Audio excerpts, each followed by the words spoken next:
NDMC special update में आपका हार्दिक स्वागत है। आला अधिकारी कर्मचारियों का मनोबल ना तोड़ें। नई दिल्ली नगरपालिका परिषद में लगातार पिछले कई महीनों से सिविल इंजीनियरों पर अच्छा खासा दबाव देखने को मिल रहा है। कई बार तो सही काम करते हुए भी प्रशासन उन्हीं कामों को गलत बताकर सस्पेंड कर देता है और इंजीनियरों का मनोबल गिरा देता है।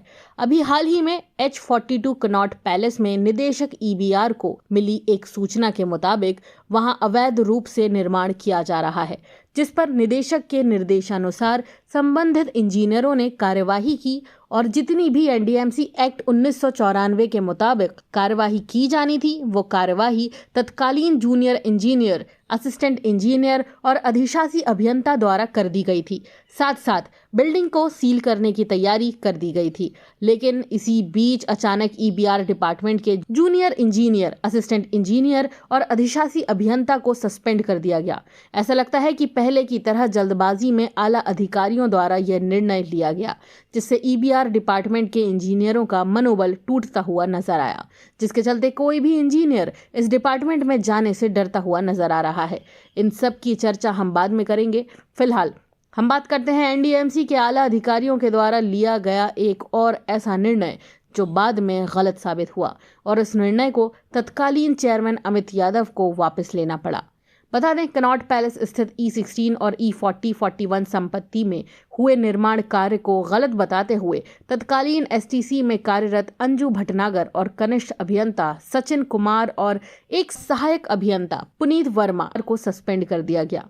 मामला ये था कि E16 कनॉट पैलेस की संपत्ति को सन 2020 में वास्तुविद विभाग के बिल्डिंग प्लान द्वारा रिपेयर और रेनोवेशन की अनुमति हेरिटेज कमेटी से मांगी गई थी, जो कि संपत्ति के मालिक को अनुमति दे दी गई और उसी अनुमति और उसी प्लान के अनुसार कार्य किया गया और उसमें किसी प्रकार की छेड़छाड़ नहीं की गई थी। लेकिन 4 साल बाद मिली एक शिकायत के बाद, जिसमें बताया गया कि जो सीढ़ियां E16 में बनी हैं वो अवैध हैं और उसी आधार पर इन तीनों अधिकारियों को सस्पेंड कर दिया जाता है।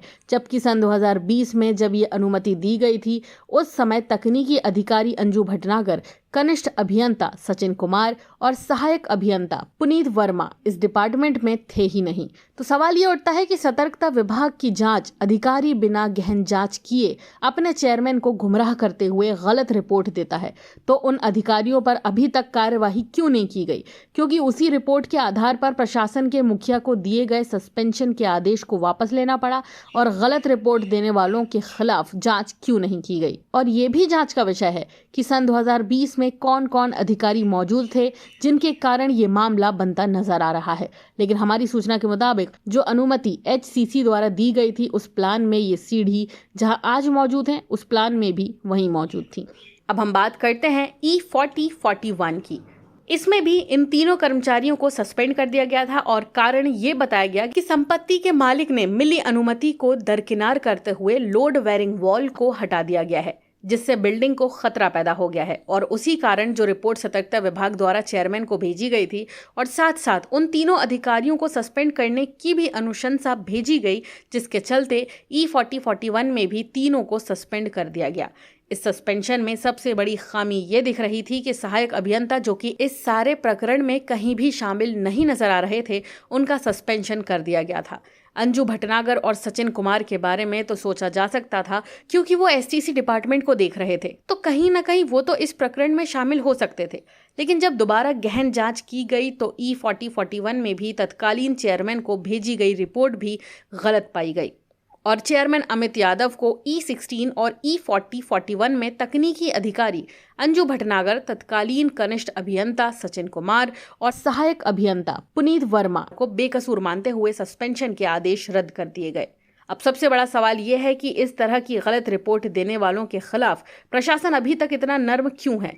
उनके खिलाफ कोई जांच क्यों नहीं की जा रही? क्या अभी हाल ही में EBR डिपार्टमेंट के जूनियर इंजीनियर, सहायक अभियंता और अधिशासी अभियंता, जिन्हें एनडीएमसी एक्ट के मुताबिक कार्यवाही करने के बावजूद सस्पेंड कर दिया गया, क्या उन्हें कसूरवार माना जाए या नहीं? यहाँ ये भी बता दें, इंजीनियर शरद कुमार को भी G20 के एक मामले में सस्पेंड कर दिया गया था, जबकि उनका सस्पेंशन भी गलत पाया गया और चेयरमैन को आदेश वापस लेने पड़े। ऐसा बार बार क्यों होता है? क्योंकि ऐसे में कर्मचारियों का मनोबल टूटता है। इसलिए प्रशासन को खास ध्यान रखना चाहिए। देखते रहिए महानगर मेल न्यूज का विशेष NDMC स्पेशल अपडेट्स।